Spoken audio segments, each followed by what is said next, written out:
It's the world's largest shake table facility, and it can hold buildings weighing up to 2.5 million pounds. The table moves in all three directions simultaneously. It's the first wood building of this size that's ever been tested.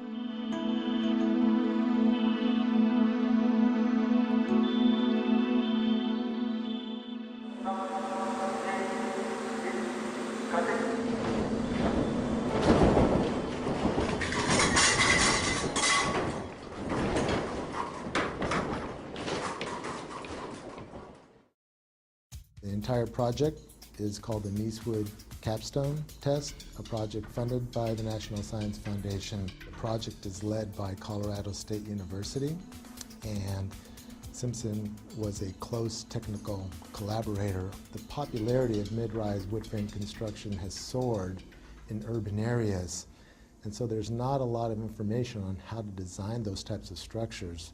So the information gathered from this testing is going to be absolutely critical.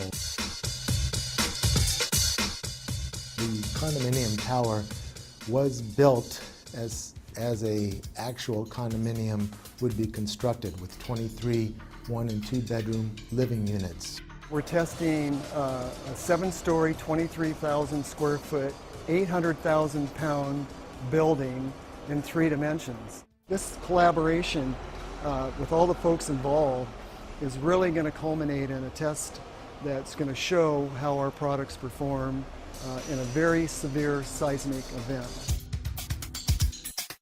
The forces of an earthquake on a structure of this size create a lot of secondary forces inside of the building, and the only way to hold those forces together is with connectors such as the ones that Simpson Strong Tie makes and provides. In this building, we have a wide variety of Simpson Strong Tie products, from large hold-down rods that run 7 stories up to the roof, known as ATS, or anchor tie-down system. We have a number of shear transfer elements in here, and straps and the floor plates to help tie the floor plates to the shear walls. In short, we're building what we call a complete load path. This building, the Niecewood Capstone building, is designed using a performance-based seismic design philosophy. It's a method to design specifically for, or explicitly maybe, for performance of the building.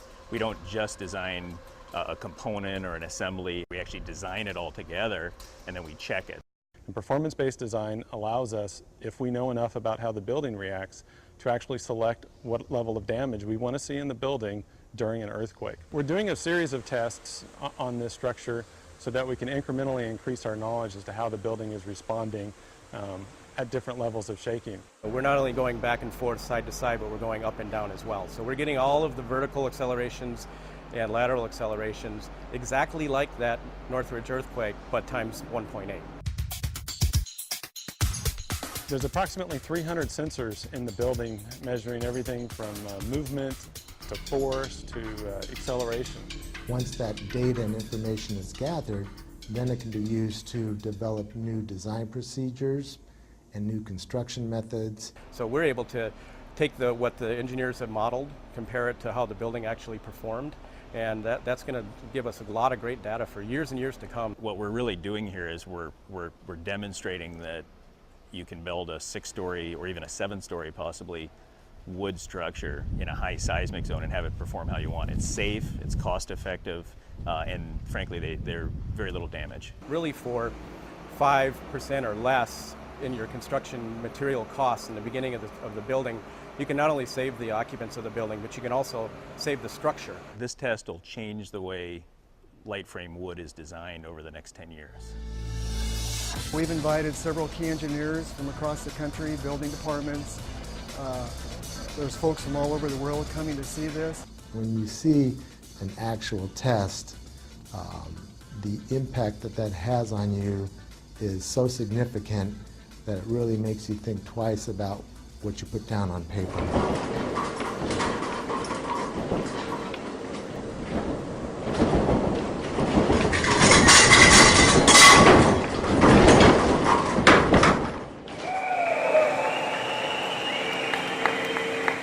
Everything in it worked. There was minimal damage to the inside of the building, minimal damage to the outside of the building.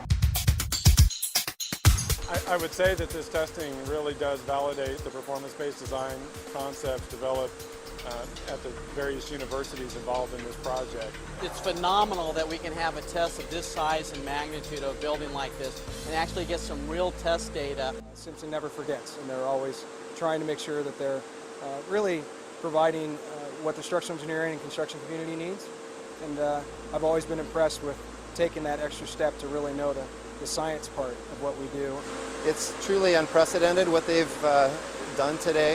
I think this is it's truly about saving lives, and the information that's been generated as a result of this test is truly groundbreaking.